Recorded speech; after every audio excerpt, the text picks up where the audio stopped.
नमस्कार. हॅलो सह्याद्रीच्या आजच्या भागात सगळ्यांचं मनापासून स्वागत करते. मी डॉक्टर मृण्मयी भजक. 26 जून हा दिवस आंतरराष्ट्रीय अंमली पदार्थ विरोधी दिवस म्हणून जगभरात पाळला जातो. International day against drug abuse and illicit trafficking. अंमली पदार्थ किंवा ड्रग्ज याबद्दल आपण वेगवेगळ्या माध्यमांमधून वाचत असतो, ऐकत असतो, पाहत असतो. भारत हा तरुणांचा देश आहे याचा आपल्याला सार्थ अभिमान आहे. पण जेव्हा ही तरुणाई ड्रग्सच्या विळख्यात अडकते तेव्हा देशाचं भविष्य हे संकटात आलेलं असतं. आणि म्हणूनच या महत्त्वाच्या विषयावर आज आपण चर्चा करणार आहोत. आजच्या चर्चेचा विषय काय आहे ते पाहून घेऊया. आज आपण चर्चा करणार आहोत नशामुक्त भारत अभियान याविषयी. आणि खरोखरच ह्या तरुणाईला या ड्रग्सच्या विळख्यातून आपण कशा पद्धतीने बाहेर काढू शकतो. मुळात तरुणाई तिकडे जाऊच नाहीये म्हणून आपण काय करू शकतो. त्यासाठी NCB नार्कोटिक कंट्रोल ब्युरो याचं काय काम आहे या सगळ्याविषयी आज आपण जाणून घेणार आहोत, माहिती करून घेणार आहोत. आणि या महत्त्वाच्या विषयावर मार्गदर्शन करण्यासाठी आज आपल्याबरोबर आहेत अमित घावटे सर. सर नमस्कार. कार्यक्रमात स्वागत करते आपलं. अमित घावटे सर हे क्षेत्रीय निर्देशक आहेत narcotic control bureau Mumbai, Maharashtra आणि गोवा ज्युरिस्डिक्शन. तर सुरुवात करूया कार्यक्रमाला. सर पुन्हा एकदा स्वागत करते आपलं. धन्यवाद. 26 जून हा आपण दिवस पाळतोय की जो अंमली पदार्थांच्या विरोधातला दिवस आहे. तर त्या दिवसाबद्दल सुरुवातीला थोडंसं सांगा ना. 26 जून हा दरवर्षी आपण international day against drug abuse and illicit traffic म्हणून साजरा करतो.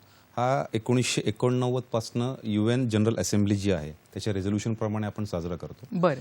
तर ह्या वर्षी आपण पूर्ण देशामध्ये 12 ते 26 जून पूर्ण 15 दिवसाचा कार्यकाळ जो आहे तो आपण याच्यामध्ये इन्क्लूड करतो आहोत. अच्छा. आणि त्याचं स्वरूप असं असेल की आपण म्हणजे ॲज अ इंडिव्हिज्युअल, एक सोसायटी, काही संस्था आणि वेलियस पोलीस फॉर्मेशन्स आणि तत्सम NGOज सुद्धा ह्या वेगवेगळ्या कार्यक्रम घेऊन म्हणजे काही कॅम्पेन्स असतील, काही ड्रॉइंग कॉम्पिटिशन्स असतील, काही लेक्चर्स असतील आणि काही रॅलीज असतील, रनिंग कॉम्पिटिशन्स असतील किंवा सायकलिंग रॅलीज असतील, ह्याचा सर्वाचा एक मोटो ठेवून की ड्रग्सला नाही म्हणायचं, say no to drugs and yes to life, ह्या मोटोप्रमाणे आपण हे चालवतोय. आणि ह्याचा उद्देश एकच आहे की आपण सर्वांनी ॲज अ इंडिव्हिज्युअल, एक वैयक्तिक, एक समाज, एक राष्ट्र आणि एक जनसमुदाय याप्रमाणे आपण ड्रग्सला नाही म्हणायला शिकलं पाहिजे. बरोबर. हा याचा मोटो आहे. खरंय सर. तुम्ही जसं सांगितलं की हा दिवस आपण दरवर्षी साजरा करतो आणि यावर्षी आपण 15वडा साजरा करतोय. तर मुळात ड्रग्ज हा जेव्हा विषय येतो तेव्हा बऱ्याच जणांना असं वाटत असतं की हे आपल्या जवळचं नाहीये, म्हणजे कुठल्या तरी फिल्म्समधलं आहे किंवा कधीतरी आम्ही वर्तमानपत्रात वाचतो. तर हा जो प्रश्न आहे हा जगात आणि विशेषतः आपल्या देशात किती गंभीर आहे, काय सांगाल? हे आतापर्यंत सगळ्यांनाच वाटत असणार आहे की ड्रग्स हा माझ्या घरात नाहीये. पण आता ही परिस्थिती आलेली आहे की आपल्याला सगळ्यांना अलर्ट व्हायची वेळ आलेली आहे. कारण एक स्टॅटिस्टिक्स तुम्हाला सांगतो की आधी भारतामध्ये ड्रग्सचा प्रॉब्लेम होता हा फक्त ट्रान्सशिपमेंटचा होता. म्हणजे भारताची जमीन हे वेगवेगळ्या ड्रग्सचं मार्ग म्हणून वापरलं जायचं. इथं ड्रग्स स्टोअर व्हायचे आणि वेगवेगळ्या जगातल्या देशांमध्ये जायचे. पण कन्झम्पशन हा प्रॉब्लेम नव्हता. पण आजकाल एस्पेशली लॉकडाऊन पिरियड नंतर जर एक स्टॅटिस्टिक्स पाहिलं तर 10 करोड लोक ही कन्झम्पशन आणि ॲडिक्ट्समध्ये मोजली जातात भारतामध्ये. बापरे. आणि ह्याचं सगळ्यात अलार्मिंग गोष्ट ही आहे की ह्याचं प्रमाण जे आहे शाळा, कॉलेजेस आणि यंगस्टर्समध्ये वाढत चालली. जसं आपण सुरुवातीला म्हटलं की भारत हा एक तरुणांचा देश म्हणून ओळखला जातो, ज्याला आपण डेमोग्राफिक डिव्हिडंड म्हणून म्हणतोय. तर ह्याला ते अफेक्ट करायला लागलंय. आणि जर ब्रॉडर स्केलला पाहिलं तर ह्याचा डायरेक्ट लिंकेज जो आहे हा ऑर्गनाइज क्राईम सिंडिकेटशी म्हणजे संघटित गुन्हेगारी आणि सगळ्यात म्हणजे हा नॅशनल सिक्युरिटीशी लिंक आहे. एक नार्को टेररिझम नावाची जी कन्सेप्ट आहे की ह्यातनं मिळणारा पैसा हा देशविघातक शक्ती ज्या आहेत त्या टेररिझम सारख्या भयंकर ऍक्टिव्हिटी करता वापरला जातो. म्हणून हा आता प्रत्येकाच्या घराचा, प्रत्येकाच्या जिव्हारीचा विषय बनलाच पाहिजे. बरोबर आहे. कारण बऱ्याचदा असं होतं की हा आपला विषय नाहीये किंवा आम्ही याच्यामध्ये काय करणार अशी एक सर्वसामान्यांची भूमिका असते. पण जे आकडे आता सरांनी सांगितलेले आहेत की खूप वाढ झालेली आहे आणि त्यामध्ये आजची तरुण पिढी गुंततीये. त्यामुळे मला असं वाटतं की एक देशाचा भाग म्हणून, कुटुंबाचा भाग म्हणून आपण सगळ्यांनीच याविषयी जागरूक राहिलं पाहिजे आणि हाच आजच्या आपल्या कार्यक्रमाचा देखील हेतू आहे. सर, नार्कोटिक कंट्रोल ब्युरो ही संस्था आहे, तर त्याबद्दल आम्हाला सांगा. नार्कोटिक्स कंट्रोल ब्युरो हे गव्हर्नमेंट ऑफ इंडियाने स्थापन केलेलं अपेक्स ऑर्गनायझेशन आहे. ह्याचं काम आहे की वेगवेगळे कॉर्डिनेशन्स करणं, म्हणजे NDPS ॲक्ट जो आहे, narcotics control and psychotropic substances act 1985ला जो पारित झाला, त्याचं पेरेंट ऑर्गनायझेशन ही NCB आहे. आणि ह्याचे 2 मेन कामं आहेत. एक तर आहे सप्लाय रिडक्शन आणि दुसरं आहे डिमांड रिडक्शन. सप्लाय रिडक्शन्समध्ये आम्ही वेगवेगळ्या स्वतः कार्य करतो, जे आम्ही एन्फोर्समेंट ॲक्टिव्हिटी ज्याला म्हणतो, की ड्रग्स पकडणे, तस्करांना पकडणे. आणि आम्ही वेगवेगळ्या स्टेट गव्हर्नमेंट्सला, वेगवेगळ्या फॉर्मेशन्सला ह्यांना आम्ही मदत करतो, ह्यांना आम्ही ट्रेन करतो सप्लाय रिडक्शनसाठी. आणि दुसरी गोष्ट आहे महत्त्वाचं काम आमचं म्हणजे डिमांड रिडक्शन, म्हणजे ड्रग्सची डिमांडच कमी करणं. ह्याला त्याचं स्वरूप म्हणजे की वेगवेगळ्या कॅम्पेन्स करणं, वेगवेगळ्या NGOजला, वेगवेगळ्या सेवाभावी संस्थांना, स्टेट गव्हर्नमेंट्सला आणि अदर प्लेयर्सला बरोबर घेऊन एक समाज जागृती करणे, ज्याच्यामध्ये लोकांनाच वाटलं पाहिजे, कन्झ्युमरलाच वाटलं पाहिजे की आपण ड्रग घेऊ नये. तर हे 2 महत्त्वाचे आहेत. आणि तिसरा एक NCBचा मोठा अँगल म्हणजे की अपेक्स ऑर्गनायझेशन असल्यामुळे की जे मी म्हटलं की वेगवेगळ्या स्टेट फॉर्मेशन्सला आणि वेगवेगळ्या प्लेयर्सला वेगवेगळ्या स्टेट्समध्ये सुद्धा कॉर्डिनेशन करून आणणं, स्टेट पोलिसेसला ट्रेन करणं, कस्टम्सला ट्रेन करणं, हे आमचं काम आहे. आणि एक अपेक्स ऑर्गनायझेशन म्हणून जे इंटरनॅशनल लेवलला कॉर्डिनेशन असतं, की बऱ्याचशा ड्रग्सच्या केसेसमध्ये ह्या इंटरनॅशनल प्लेयर्स सुद्धा इन्व्हॉल्ड असतात. की सपोज परदेशातला कोणी नागरिक इन्व्हॉल्ड आहे आपल्या तस्करीमध्ये, तर तिथल्या देशाच्या ज्या नार्कोटिक्स, अँटी नार्कोटिक्स विंग्स आहेत त्यांच्याशी कॉर्डिनेशन करणं हे महत्त्वाचं काम NCBचं आहे. बरोबर आहे. हा जो सगळा ड्रग्सचा जो व्यवहार आहे, तुम्ही म्हणालात की आंतरराष्ट्रीय पातळीवर देखील हा चालत असतो, तर ह्याच्यामध्ये अनेक देशांमधले काही घटक सामावलेले असतात. हो, आत्तापर्यंत निदर्शनास आलेलं आहे की भारताच्या नेबर्स असो किंवा डिस्टंट नेबर्स असो, हे कुठं ना कुठं ड्रग ट्रेडशी इन्व्हॉल्ड आहेत, जो इंडियामध्ये किंवा भारतामध्ये आपण ऑब्झर्व करतो. याची महत्त्वाची गोष्ट म्हणजे की इंडिया हा मेन ट्रेडिंग पॉईंट आहे. त्यामुळे समुद्रमार्गाने येणारे, ते म्हणजे बोटीने असो किंवा कंटेनराइज कार्गोमध्ये असो, हा खूप सारा ड्रग्स इथे येतो. दुसरी गोष्ट म्हणजे आता हे कोरोना काळात जे वाढलेलं आहे की ड्रग्स थ्रू कुरिअर्स आणि post office, foreign post office ह्याच्यामधनं वाढलेलं आहे. आणि दुसरी महत्त्वाची गोष्ट म्हणजे भारतावर लक्ष केंद्रित, कारण मार्केट वाढत चाललेलं आहे, कन्झम्पशन बेस वाढत चाललेलं आहे. त्यामुळे बरेचसे इंटरनॅशनल प्लेयर्स जे आहेत, अगदी लोकल गँग्सला बरोबर घेऊन हा ड्रग ट्रेड वाढवतात इथं. बरोबर. तुम्ही म्हणालात की कन्झम्पशन वाढत चाललंय, म्हणजे आपल्या देशाकडून डिमांड वाढत चालली आणि ही खूप चिंताजनक गोष्ट आहे. तर हा कुठला वयोगट असतो की ज्यांना टार्गेट केलं जातं? एक जे आपण पाहिलं तर ह्याचं कुठलं वयोगट नसतो, कुठलाही माणूस ह्याच्यामध्ये ड्रग ॲडिक्ट होऊ शकतो. पण तरी असं पाहिलं तरी चिंतेची बाब ही आहे की टीनेजर जे म्हणतो आपण, शाळकरी मुलं आणि कॉलेजमध्ये नुकतीच गेलेली मुलं, ज्याला आपण मराठीत म्हणतो नुकती मिसरूड फुटलेली मुलं, ह्यांच्यामध्ये खूप प्रमाण वाढत चाललेलं आहे. आणि हे खूप घातक आहे ॲज अ देशाकरता आणि कुटुंबाकरता सुद्धा आणि स्वतःकरता सुद्धा त्या मुलांच्या. बरोबर आहे. तुम्ही सर म्हणालात की कुरिअर्स थ्रू देखील आता हे केलं जातंय, तर त्याला कशा पद्धतीने आळा घातला जातो, किंवा अशी कुठली यंत्रणा आहे की ज्याच्याद्वारे डिटेक्ट केलं जाऊ शकतं की इथे आता ड्रग्स आपलं वाहतूक होतीये? हा कुरिअरचा थोडं मी बॅकग्राऊंड सांगतो की आधी हा रूट फारसा वापरला जायचा नाही. बरं. पण जसं लॉकडाऊन वाढत गेलं 1.5 ते 2 वर्षाच्या काळामध्ये, जेव्हा रस्त्यावर फिरणं निर्बंध होते, तेव्हा कुरिअरचा आणि फॉरेन पोस्ट ऑफिसचा फार वापर केला गेला. आणि ह्याच्यामध्ये NCB तर आहेच आहे, पण बाकी संस्था सुद्धा ज्या आहेत, ज्या DRI असो, कस्टम्स असो, पोलीस असो, यांना they are also well equipped. आणि त्यांना आम्ही ट्रेन पण करत असतो की वेगवेगळे स्कॅनर्स कसे वापरायचे. किंवा ह्याच्यामध्ये एक मेन मुद्दा येतो की ज्या ड्रग्सच्या फेसलेस ड्रग ट्रॅफिकिंग जे म्हणतो, की विकत घेणाऱ्याला माहीत नसतं की विकणारा कोण असतो आणि विकणाऱ्याला पण माहीत नसतं की विकत घेणारा कोण आहे. याच्यामध्ये सोशल मीडियाचा वापर केला जातो, जसं इंस्टाग्राम आहे, व्हॉट्सअप आहे, वेगवेगळे ॲप्स आहेत, ह्याचा वापर केला जातो ड्रग ट्रॅफिकिंग करण्याकरता. आणि दुसरी सगळ्यात घातक गोष्ट म्हणजे डार्कनेट नावाची कन्सेप्ट आहे. जे आपलं नॉर्मल इंटरनेट असतं त्याच्या व्यतिरिक्त डार्कनेट नावाची कन्सेप्ट आहे. ह्याच्या थ्रू वेगवेगळे ड्रग ट्रॅफिकरला कॉन्टॅक्ट केला जातो, भारतातल्या आणि भारताबाहेरच्या सुद्धा. आत्ताच आम्ही NCBनं खूप मोठमोठे पॅन इंडिया ऑपरेशन्स केलेले आहेत, त्याच्यामध्ये ही गोष्ट आलेली आहे की darknet is now a major threat for drug trafficking.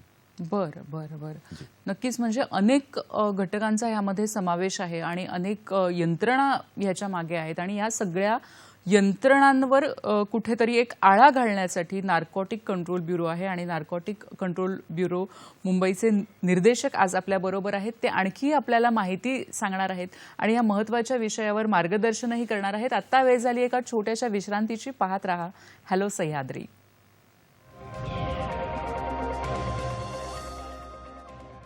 नमस्कार. विश्रांतीनंतर सगळ्यांचं मनपूर्वक स्वागत करते. आज आपण चर्चा करतोय तो विषय अतिशय महत्त्वाचा आहे, थोडासा वेगळाही आहे.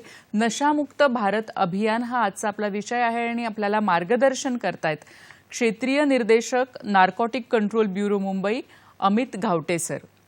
सर, जेव्हा आपण भारतामध्ये आता ड्रग्सचं प्रमाण वाढलंय तुम्ही सांगितलं, तर भारताचं जे भौगोलिक स्थान आहे तर त्याचा आणि ड्रग्सचा किंवा भारतात ड्रग्स येण्याचा काही संबंध लावला जाऊ शकतो का? याचा थेट संबंध आहे. जर आपण भारताचं भौगोलिक स्थान पाहिलं आणि भारताचे उजव्या बाजूचे नेबर्स आणि डाव्या बाजूचे नेबर्स पाहिले तर एक त्याच्यामध्ये एक पॅटर्न लक्षात येतो की आपल्या वेस्टला जे आहे ते गोल्डन क्रिसेंट आणि गोल्डन ट्रायंगल असे दोन पार्ट्स येतात ईस्ट आणि वेस्टला. गोल्डन क्रिसेंटमध्ये 3 देश आहेत म्हणजे भारताच्या, पाकिस्तान, अफगाणिस्तान आणि इराण. आणि गोल्डन ट्रायंगलमध्ये म्यानमार, थायलंड आणि लाओस असे 3 देश आहेत. त्याला आपण डेथ ट्रायंगल, डेथ क्रिसेंट पण म्हणतो. याचा हा शब्दाचा अर्थ असा की ह्या दोन जे हे ट्रायंगल आणि क्रिसेंट जे आहे हा एरिया, याच्यामध्ये मॅक्सिमम ड्रग प्रोडक्शन होतं जगाचं आणि साऊथ एशियाचं. अच्छा. आणि मेनली ह्याच्यामध्ये हिरोईनचं जे म्हणतो, अफूपासून जी हिरोईन बनती त्यातनं त्याचं प्रोडक्शन खूप होतं आणि ते इंडियामध्ये पुश केलं जातं. अच्छा. As a transit point. आणि दुसरं आता जे नवीन लक्षात आलेलं आहे की सिंथेटिक ड्रग आहे मेथॅम्फेटामाइन, ह्याचं प्रमाण सुद्धा खूप वाढलेलं आहे. म्हणजे नुसतं इंडियातच नाही, अगदी युरोपमध्ये, अमेरिकेमध्ये सुद्धा ह्या 2 भागातनं ड्रग सप्लाय केलं जातं.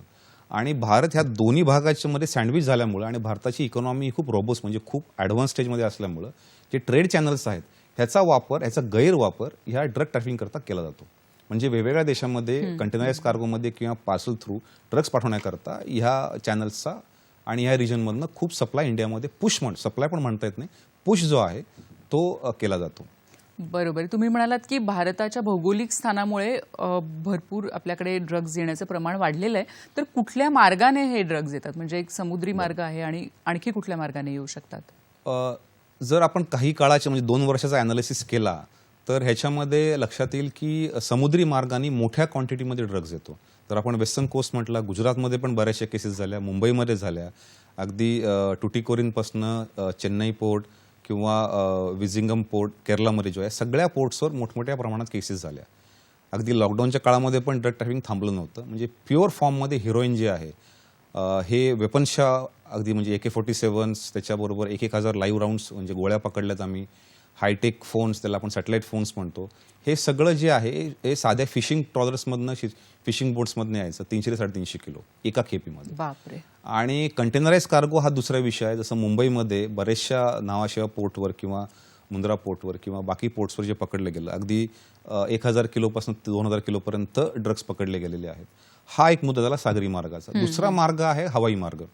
हवाई मार्ग म्हणजे व्हेरियस म्हणजे ज्या पॅसेंजर्स असतात, ह्युमन कॅरियर्स ज्याला म्हणतो आपण, ते बॉडी कन्सिलमेंटमध्ये किंवा बॅगेजच्या कन्सिलमेंटमध्ये हा ड्रग्स येतात. पण हे अगदी 4 किलो 5 किलोपासून 1 किलोपर्यंत येतात. अगदी ह्युमनच्या म्हणजे माणसाच्या शरीरामध्ये 1-1 किलोपर्यंत ड्रग्ज लपून आणणारे लोक आहेत आणि ते पकडले गेलेले आहेत. आणि तिसरा भाग म्हणजे बाहेरनं येणारे ड्रग्स म्हणजे कुरिअर्स आणि पार्सल्स. याच्यामध्ये काही ठिकाणी मशीन्समध्ये कन्सिलमेंट येतं, काही ठिकाणी लेटरमध्ये येतं. ड्रग्सवर डिपेंड आहे. जर आपण LSD सारखा ड्रग घेतला केमिकल, ते फक्त एक पानासारखं असतं, तर ते साध्या पुस्तकात टाकून सुद्धा तो एक करोडोंचा माल भारतामध्ये येऊ शकतो. आणि मग बाकी मार्ग जे आहेत ते मग होम ग्रोन आहेत.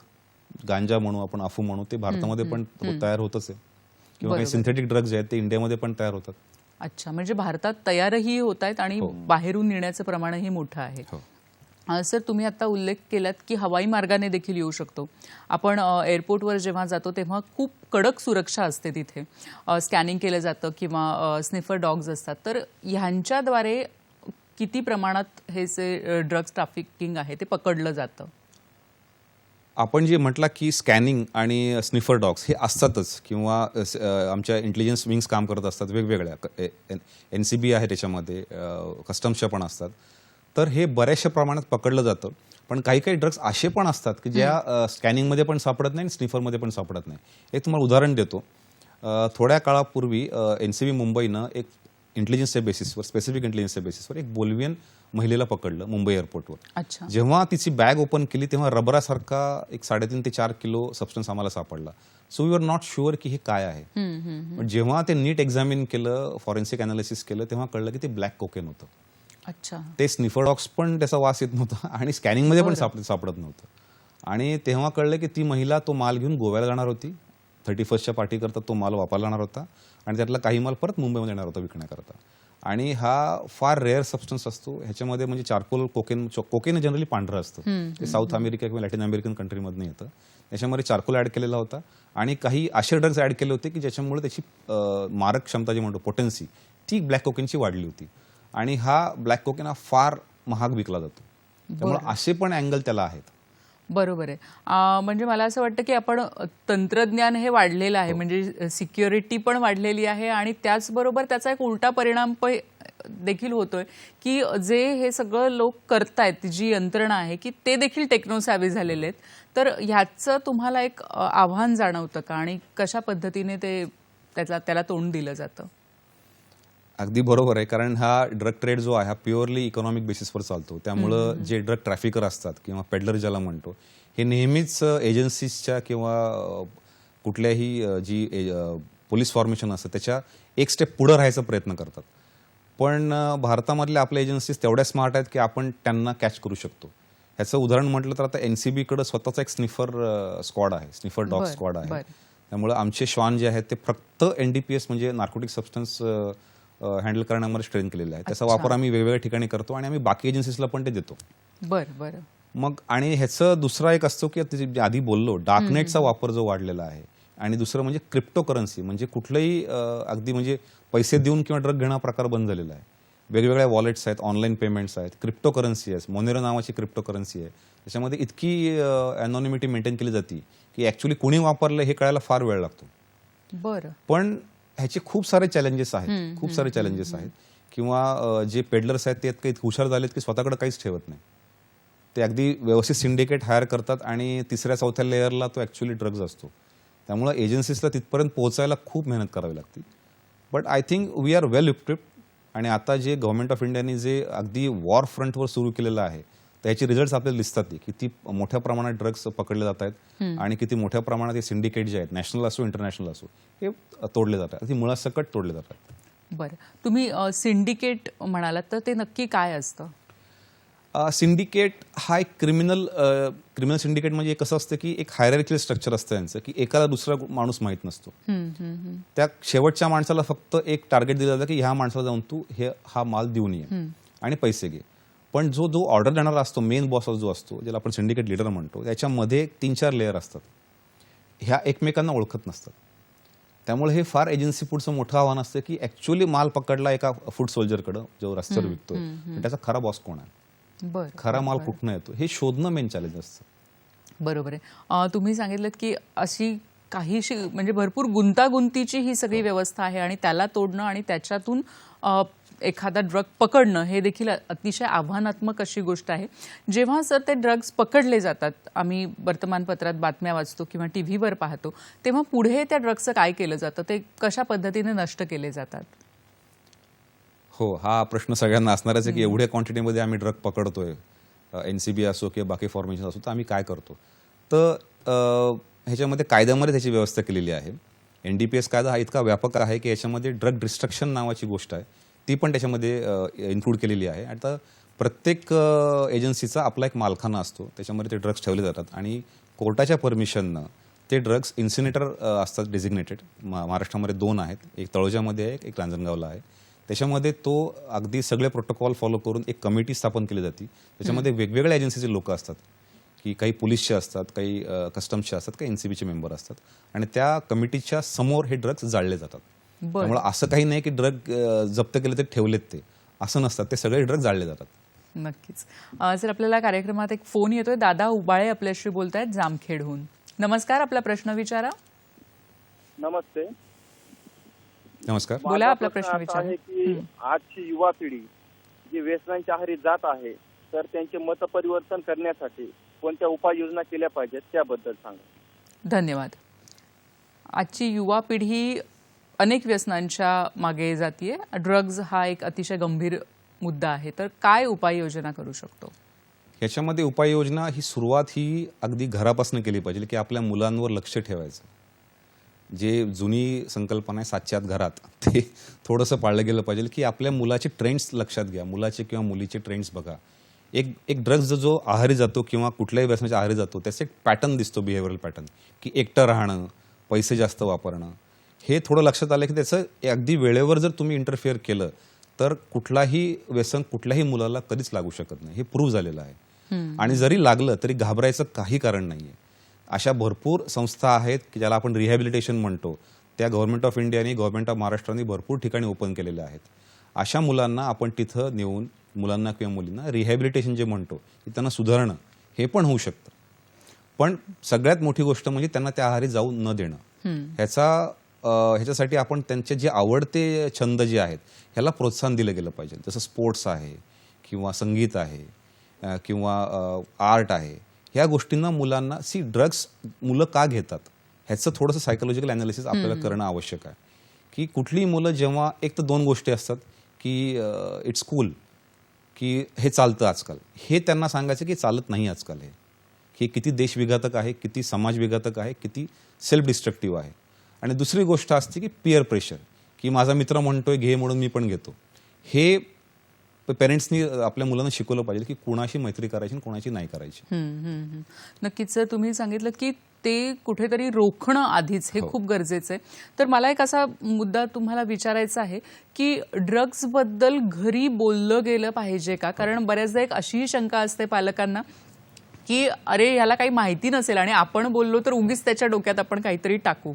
तर त्याबद्दल तुम्ही काय सांगाल की हा संवाद होणं किती गरजेचं आहे? अगदी बरोबर मुद्दा आहे हा. मला वाटतं की ह्याचं हेजिटेशन किंवा ह्याची लाज वाटून घेण्याची काही आता गोष्ट राहिलेली नाही. ती त्याच्या पुढे गेला आहे विषय हा.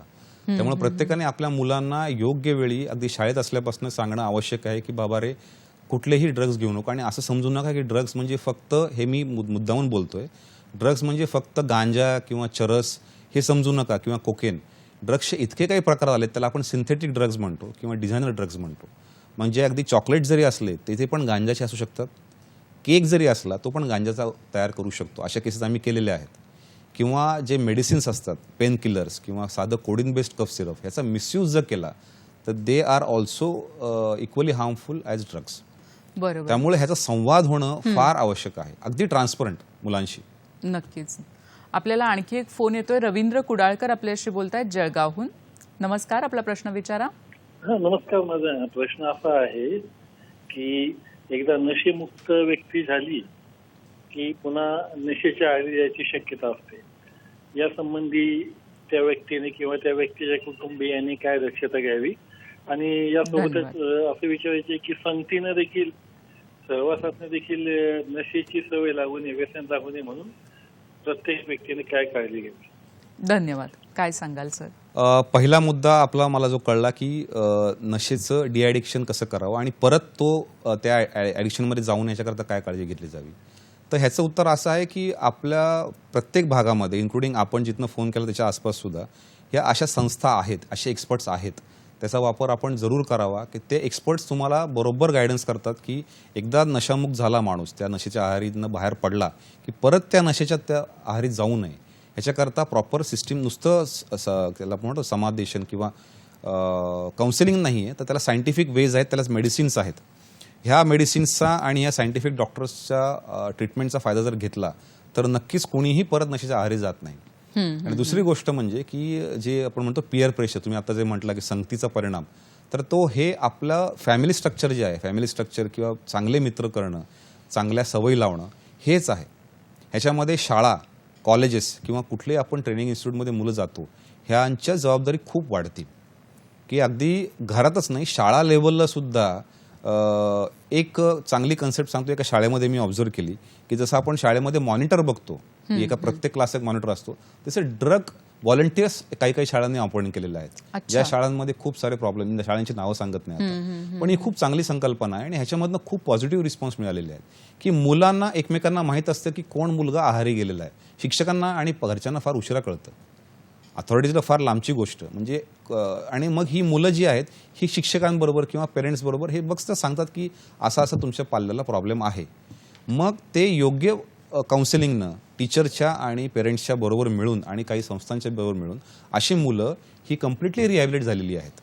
अशी पण उदाहरणं आहेत.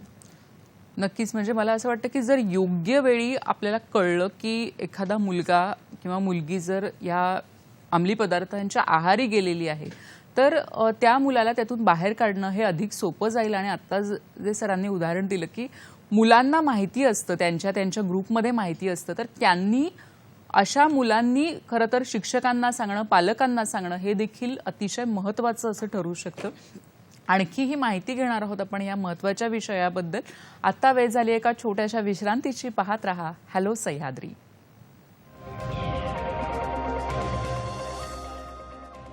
नमस्कार. विश्रांतीनंतर सगळ्यांचं मनपूर्वक स्वागत करते. नशामुक्त भारत अभियान काय आहे याविषयी आपण जाणून घेतो आणि आपल्याला मार्गदर्शन करतायत क्षेत्रीय निर्देशक narcotic control bureau Mumbai Amit Ghawate sir. Sir, तुम्ही मगाशी सांगितलं की शाळेतली मुलं असतात, शाळेतली किंवा नुकतीच कॉलेजमध्ये जाऊ लागलेली, आणि ह्यांच्यामध्ये काही सुरुवात होते म्हणजे मुळात ड्रग्सची.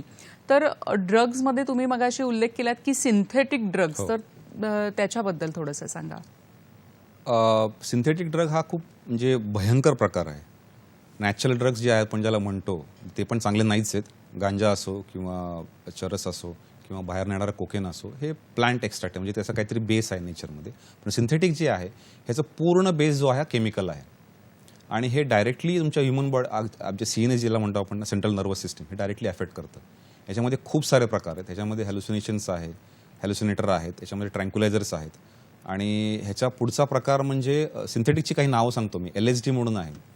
एक छोटंसं अगदी 2 mm बाय 2 mm छोटासा पेपर असतो, त्याच्यावर LSDचं ॲसिड असतं आणि हे इतकं खतरनाक आहे, पोटंट आहे की अगदी 48 तास माणूस हॅल्युसिनेशनमध्ये राहतो. आणि अगदी 1-2 वर्षाच्या काळामध्ये त्याचं ज्याला आपण म्हणतो सेन्सेस, तो काय करतोय त्याला कळत नाही. किंवा आता मुंबईमध्ये किंवा महाराष्ट्रामध्ये जे फोफवत चाललेलं आहे MD, मेफेड्रॉन, हे खूप भयंकर प्रकार आहे. म्हणजे ह्याचे साईड इफेक्ट्स इतके जीवघेणे आहेत की लोकांना अजून ते जर कळलं तर कुणी हात लावणार नाही. पण तरीही याचं प्रमाण दिवसेंदिवस खूप वाढत चाललेलं आहे महाराष्ट्रामध्ये स्पेशली. बाकी मग एफिड्रिन आहे, सुडो एफिड्रिन आहे. आणि ह्याच्याही पुढे जाऊन की आता एक आलेले की ज्यांच्याकडे पैसे नाहीत किंवा ज्यांची आर्थिक क्षमता कमी आहे, एक ते ड्रग्ज महाग असतात पहिली गोष्ट. त्यामुळे ह्याचा नशा करणं काही एरेगेऱ्याचं काम नाही आहे.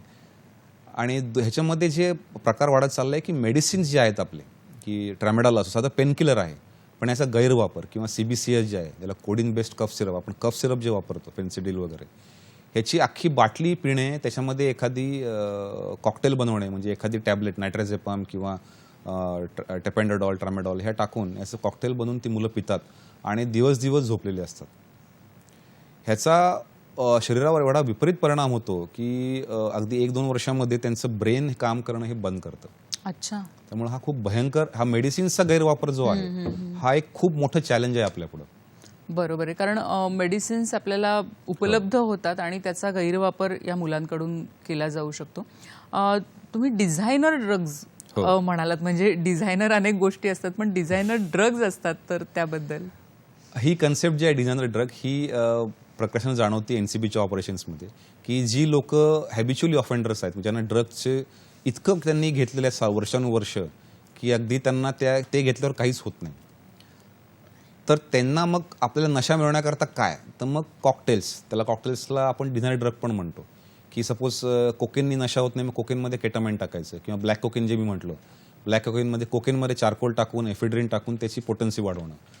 मग ह्याचं ते बॉडीला हार्म जो आहे तो दिवसेंदिवस म्हणजे वाढत जातो. म्हणजे नशा जर एका गोष्टीने झाली, त्या 1 महिन्याने त्या गोष्टीची नशा होत नाही, मग ती नशा होण्याकरता काय करायचं, तर अजून त्याच्यामध्ये काहीतरी ऍड करायचं. अरे बापरे. म्हणजे शरीरावर काय परिणाम होतो याचा विचारच करायचा नाही. आणि मग ही डिझायनर ड्रग्स नावाची गोष्ट ही वाढतच चाललेली आहे. म्हणजे वेगवेगळे कॉकटेल्स, वेगवेगळे कॉम्बिनेशन्स, म्हणजे अगदी रोज म्हटलं तरी काही हरकत नाही, रोज नवीन काहीतरी कॉम्बिनेशन येतं. अच्छा, बरोबर. म्हणजे हे जे तुम्ही आत्ता सांगताय किंवा हे एकूणच जे चित्र आहे ते खरोखरच अतिशय भयावह असं आहे. आणि सगळ्यात महत्त्वाचा मुद्दा म्हणजे शाळेतल्या आणि कॉलेजमधली जी मुलं आहेत की त्यांना देखील ह्याच्यामध्ये ओढलं जात आहे. सर, मगाशी एक मुद्दा उपस्थित झाला होता, तो म्हणजे पिअर प्रेशरचा. किंवा एक आपण म्हणतो की काही संगती चांगली नाही त्यामुळे असं झालं, असं बऱ्याचदा म्हटलं जातं. तर ह्याबद्दल तुम्ही मुलांना काय सांगाल, तरुणाईला काय सांगाल, की कशा पद्धतीने त्यांनी एक स्वतःचा असा एक स्टँड घेतला पाहिजे? पियर प्रेशर हा खूप मेजर फॅक्टर आहे की कोण एखादा यंगस्टर्स एस्पेशली किंवा स्कूल गोईंग चिल्ड्रन हा ॲडिक्ट होतो किंवा नाही होत. ज्याला आपण म्हणतो ना लहानपणापासून आपण जे ऐकतो की संगत चांगली ठेवावी. आपले संत सुद्धा सगळे सांगून गेलेले आहेत. संत परंपरा फार मोठी आहे आपली. तेच आपण फॉलो करायचं आहे. संगत चुकीची पकडली की पियर प्रेशरमध्ये की बाबा काही होत नाही, घे एखादी सिगरेट किंवा एखादी टॅबलेट किंवा एखादा गांजाचा कश. पण त्याचा परिणाम हा जो होतो लॉंग टर्ममध्ये की तो ॲडिक्ट हळूहळू एक एक कश म्हणून ते वाढत जातं आणि तितकं वाढतं की मग ते त्याला परतीचा मार्ग उरत नाही कधी कधी. त्यामुळं आपली संगत करताना अगदी कुठले मित्र आहेत हे अगदी पेरेंट्सने सुद्धा किंवा शाळा कॉलेजने सुद्धा फार लक्ष ठेवणं आवश्यक आहे. कधी कधी पियर्समध्ये असं नाही की माझा मित्रच माझ्या क्लासमधला असला पाहिजे. काही अशा पण आम्ही केसेस पाहिलेले आहेत ज्याच्यामध्ये काही ड्रग पेडलर ही काही कॉलेजच्या आणि शाळेच्या मुलांना सुरुवातीला व्यसन लागूच तोपर्यंत ड्रग फ्रीमध्ये देतात. हे मी खरं बोलतोय, म्हणजे अगदी अथॉरिटीने बोलतोय की काही ड्रग्स फ्री दिले जातात आणि मग त्यांना सवय झाली की मग त्यांच्याकडनं ते खूप महाग पैशांनी विकत घेतलं जाऊ लागतं. नाहीतर मग त्यांना पेडलर बनवलं जातं की तुला एक पोर्शन घे आणि 10 पोर्शन मला विकून दे. अशी फौज पण तयार केली जाते. म्हणजे जो ॲडिक्ट असतो तो न कळत क्रिमिनल बनून जातो. बरोबर आहे. हा पण धोका आहे त्याच्यामध्ये. नक्कीच, म्हणजे खूप मोठा धोका याच्यामध्ये असू शकतो आणि ते आपण जितकं टाळता येईल मला असं वाटतं की ते आपण प्रिव्हेन्शन हे नेहमीच उपचारांपेक्षा श्रेष्ठ असतं असं पण म्हणतो आणि ते ह्या बाबतीतही लागू पडतं. आपल्याला एक फोन येतोय, बाळकृष्ण पोकळे आपल्याशी बोलतायत आष्टीहून. नमस्कार, आपला प्रश्न विचारा. हॅलो. हा, हॅलो मॅडम. बोला, आपला प्रश्न सलग विचारा. सर, माझा प्रश्न असा आहे की ड्रग्सचं प्रमाण म्हणजे शहरी आणि ग्रामीण याच्यामध्ये ग्रामीण भागात किती वाढले आणि याच्यावरती रोखण्यासाठी काही शासन उपाययोजना करत आहे का? धन्यवाद. आपला प्रश्न कळला मला, पण तसं म्हणायचं झालं तर शहर असो किंवा ग्रामीण असो असं काही राहिलेलं नाही आता. हा राक्षस जो आहे सगळीकडे इक्वली स्प्रेड करतोय आपली ताकद. शहरामध्ये सुद्धा इक्वली आहे आणि ग्रामीण भागात सुद्धा आहे. फक्त ड्रग्सचं नाव बदललं जातं. म्हणजे सपोज कोकेन जे आहे, फॉर एक्झाम्पल देतोय मी, ह्याचा फोफाव जो तो अर्बन एरियामध्ये म्हणजे मुंबई असो पुणे असो या भागामध्ये दिसतो. पण ग्रामीण भागामध्ये सुद्धा अगदी या ट्रॅमेडॉल किंवा मेडिसिन्सचा वापर, नायट्राझेपॅम टॅबलेट्स हे आपण पाहिलं असेल की आपल्या भागामध्ये सुद्धा बऱ्याचशा सीजर झालेले आहेत अशा. त्यामुळे हे असं काही राहिलेलं नाही आता की ग्रामीण किंवा शहरी, हे सगळीकडेच पसरत चाललेलं आहे. नक्कीच सर, ह्या सगळ्याविषयी कायदा आपल्याकडे आहे, national drug and psychotropic substance abuse act. तर हा कायदा नक्की काय सांगतो? हा NDPS ॲक्ट जो आहे हा UN कन्व्हेन्शन प्रमाणे आपण ड्राफ्ट केला गेला. हा 1985ला मूळ कायदा ड्राफ्ट केला गेला आणि हा वेळोवेळी जशी गरज लागली तसं ह्याचे स्वरूप बदलत गेलं. आणि एक सांगतो की हा कायदा खूप व्यापक आहे, खूप सर्वसमावेशक आहे. या कायद्यामध्ये सगळ्या तरतुदी आहेत. म्हणजे अगदी प्लांटेशन म्हणजे गांजा लावू नये, अफू लावू नयेपासनं त्याचं ट्रान्सपोर्टेशन करू नये, केल्यावर काय होईल, स्टोरेज केल्यावर काय होईल, कन्झ्युम करू नये, कोणी त्याचं विकू नये, त्याच्यातनं फायनान्शियल बेनिफिट्स घेऊ नये, अगदी ह्याच्यापासनं तर ह्याच्या सगळ्या प्रोव्हिजन ज्या आहेत ह्या वेगवेगळ्या फॉर्ममध्ये आपल्याला दिसतात. वेगवेगळे सेक्शन्स आहेत, शेड्यूल्स आहेत आणि ह्याच्यामध्ये शिक्षा खूप स्ट्रिक्ट आहे. हा कायदा खूप स्ट्रिक्ट आहे. ह्याच्यामध्ये जे सगळे ऑफेन्सेस आहेत, जे गुन्हे आहेत ते नॉन बेलेबल आहेत आणि ह्याच्यामध्ये बेल सहजासहजी मिळत नाही नॉन बेलेबल असल्यामुळं. आणि शिक्षा जी आहे ती 1 वर्ष ते 20 वर्षापर्यंत आहे. म्हणजे लाईफ इम्प्रिझनमेंटपेक्षा जास्त शिक्षा याच्यामध्ये आहे. आणि हे पण सांगतो की NDPS जो इंडियामध्ये आहे, NDPS ॲक्ट, त्याच्यामध्ये डेथ पेनल्टी सुद्धा आहे, म्हणजे फाशी शिक्षा पण आहे याच्यामध्ये. आणि अगदी ह्याच्या पुढे जाऊन की ह्या कायद्यामध्ये इतकी छान तरतूद आहे की ज्यांनी ड्रग ऑफेंडर्सनी पैसा कमवलेला आहे इलिगल मीन्सनी, ड्रग ट्रॅफिकिंगनी, त्यांच्या मालमत्तेवर टाच आणण्याचा सुद्धा अधिकार ह्या कायद्यामध्ये दिलेला आहे एजन्सीजला, जो NCB खूप चांगल्या पद्धतीनं वापरतं. की शेवटी ह्या कुठल्याही ड्रग ट्रॅफिकिंग गँग्स असतात त्यांचा उद्देश असतो पैसे कमवणे. तर मग यांचे पैसे जे मिळालेत इलिगल त्याच्यावर टाच आणली सरकारने की त्यांचं धंदाच बंद होतो. त्यामुळे हा कायदा खूप आयडियल आहे आणि हा वेळोवेळी बदलत जातो.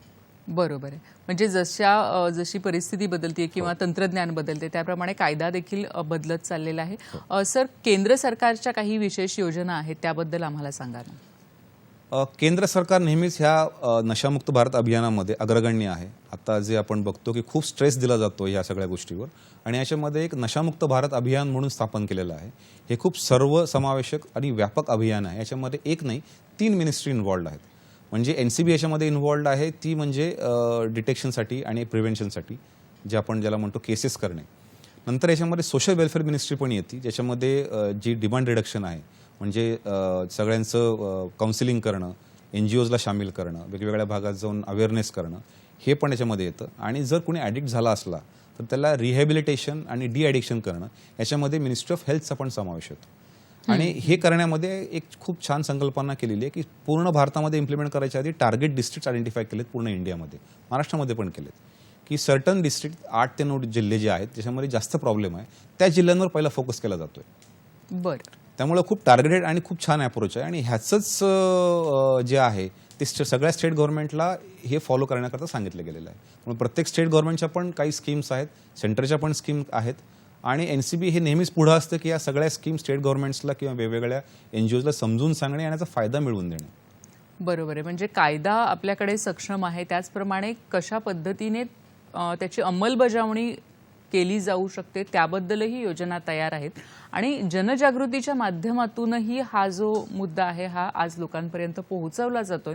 आपल्यापैकी बऱ्याच जणांना जर असं वाटत असेल की अशा पद्धतीची जर काही शंका कुणालाही येत असेल की आपण एक सामान्य नागरिक म्हणून आपण काय करू शकतो, ह्यामध्ये आपला काय सहभाग असू शकतो, तर त्यासाठी टोल फ्री नंबर आहे आणि त्याचप्रमाणे एक ईमेल ID आहे. तर तिथे आपण ह्याबद्दलची जर काही माहिती किंवा शंका जर आपल्याला असेल तर ती कळवू शकता. टोल फ्री नंबर जो आहे NCBचा तो असा आहे 022 हा STD कोड आहे आणि नंबर आहे 22620428. आपण हा स्क्रीनवर आता पाहू शकताय. हा टोल फ्री नंबर आपण पुन्हा एकदा पाहू शकता 2262 आणि त्याचप्रमाणे ईमेल ID आपल्याला आता स्क्रीनवर दिसतोय, तो आपण नोट डाऊन करू शकता. ईमेल ID आणि त्याचप्रमाणे टोल फ्री क्रमांक ह्याच्यावर आपल्याला जर अशी काही शंका आली असेल तर आपण त्यावर नक्कीच एक जबाबदार नागरिक म्हणून आपला जो अधिकार तर आहेच, त्याचप्रमाणे आपली जी जबाबदारी आहे ती आपण नोंदवू शकता. आणखीही बोलणार आहोत या विषयाबद्दल, पण आत्ता वेळ झाली एका छोट्याशा विश्रांतीची. पाहत रहा हॅलो सह्याद्री.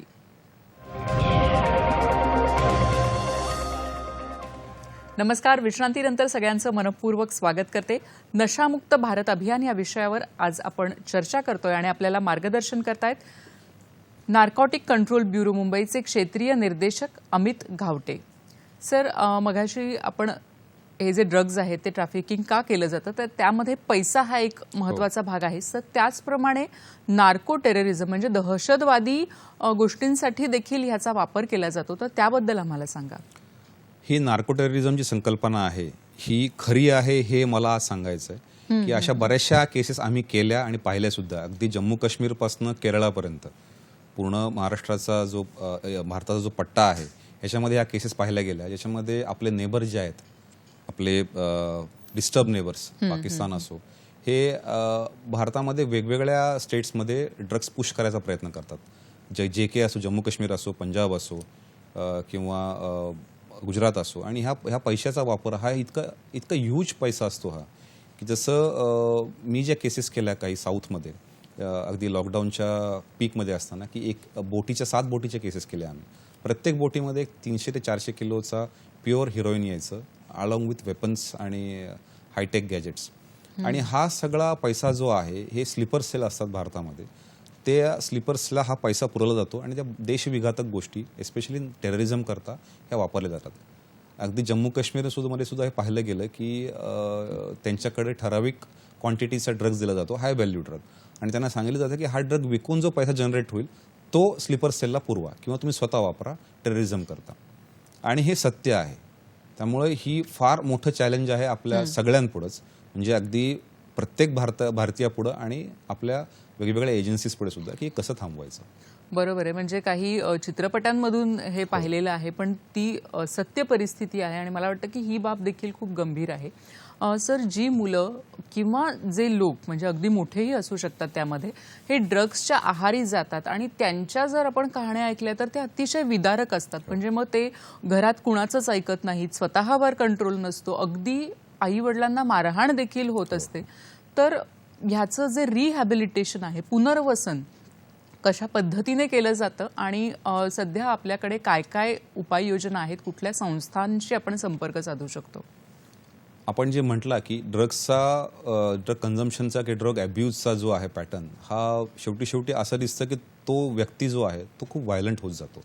मग ते ड्रग त्याला हवेच कुठल्या परिस्थितीत, मग त्याच्याकरता तो कुठलाही क्राईम करतो किंवा कोणालाही तो घरामध्ये हार्म करू शकतो. मग अशा वेळी पहिली स्टेप आहे की आपण योग्य वेळी ते डिटेक्ट केलं पाहिजे.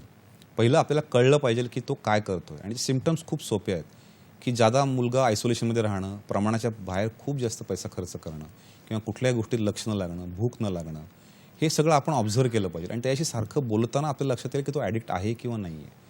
कारण हा कुठला तरी न्यूनगंड असतो जो मुलाला किंवा मुलीला त्या ड्रग्सच्या विळख्यामध्ये ढकलतो.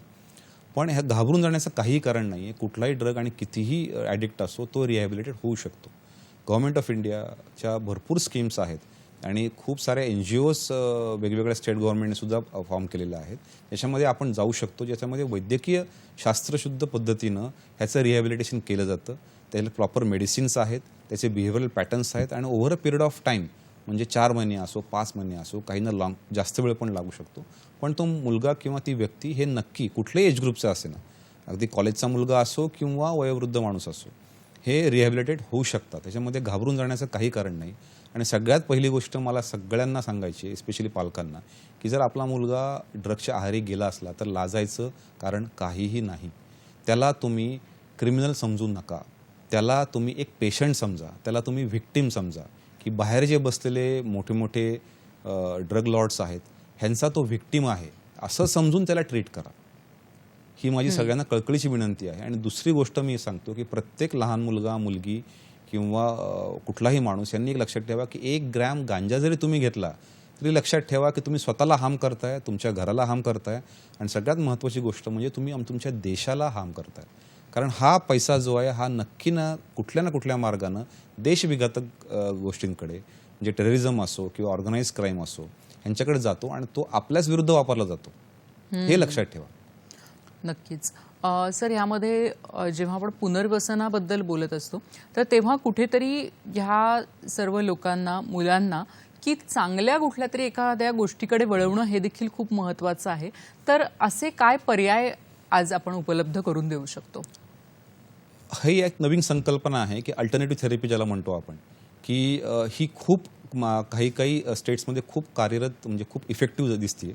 जसं काही मुलांना खूप एनर्जी असते तर त्यांची एनर्जी जी आहे पॉझिटिव्ह गोष्टींकडे लावण्यात येते. म्हणजे त्यांना स्पोर्ट्समध्ये त्यांना जो हवा तो स्पोर्ट्स खेळायला लागतो, त्यांना नवीन ट्रेनिंग दिलं जातं किंवा त्यांना आर्टमध्ये इंटरेस्ट आहे, त्यांना त्यांची एनर्जी आर्ट्समध्ये डायव्हर्ट केली जाते. तर अशा गोष्टींमुळे सुद्धा ड्रग नुसतं रिहॅबिलिटेशनच नाही, पण ड्रग रिहॅब झालेली मुलं जेव्हा परत ड्रग घ्यायचा विचार करतात तेव्हा या ज्या अल्टरनेटिव्ह थेरपी आहेत ह्या खूप कारगर ठरलेल्या आहेत. नक्कीच. म्हणजे प्रत्येक मुलासाठी किंवा जे जे ड्रग ॲडिक्ट आहेत तर त्यांना जर त्याच्यातून बाहेर यायचं असेल तर काहीतरी एक वेगळी उपाययोजना, ज्याच्यामध्ये आपली आवड आहे त्याच्यामध्ये मन गुंतवणं हे खूप गरजेचं आहे. सर, आज तुम्ही काय आमच्या सगळ्या दर्शकांना सांगाल की या दिवसानिमित्त आणि एकूणातच तरुणाईला देखील काय आवाहन कराल? मी सगळ्यांना हेच सांगतो की हे ड्रगच्या विरुद्धचा लढा जो आहे भारतभर जो आपण उभा केलेला आहे याच्यामध्ये आपण सगळ्यांचा, नुसतं NCBचा नाही तर आपल्या सगळ्यांचा इक्वल पार्ट आहे. मी ज्याला म्हणतो की everybody is a soldier for this war on drugs. आणि आपण सगळ्यांनी आज प्रण घेऊ की आपण ह्या राक्षसाला आपल्या देशाच्या बाहेर, आपल्या समाजाच्या बाहेर, आपल्या घराच्या बाहेर आपण फेकू. आणि आपण फेकू शकतो, नक्कीच फेकू शकतो. म्हणून एक बॉटम लाईन सांगतो की say yes to life and no to drugs. नक्कीच. खरं तर ही बॉटम लाईनही आहे आणि अतिशय महत्त्वाची आहे की से येस टू लाईफ. आपण जेव्हा ड्रग्सना नो म्हणतो तेव्हा आपल्यासाठी सुंदर आयुष्य हे आपल्या समोर उभं असतं.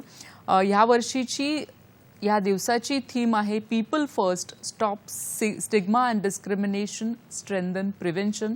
तर आपण नक्कीच ह्या सगळ्या ज्या गोष्टी आहेत ह्या टाळल्या कशा जातील ह्याकडे लक्ष दिलं पाहिजे. आणि जर कोणी ड्रग ॲडिक्ट असेल तर त्याला कुठेतरी असं दूर न लोटता जसं सरांनी सांगितलं की एक पेशंट म्हणून जर त्याला आपण ट्रीट केलं तर नक्कीच ती व्यक्ती त्याच्यातून बाहेर येऊ शकते.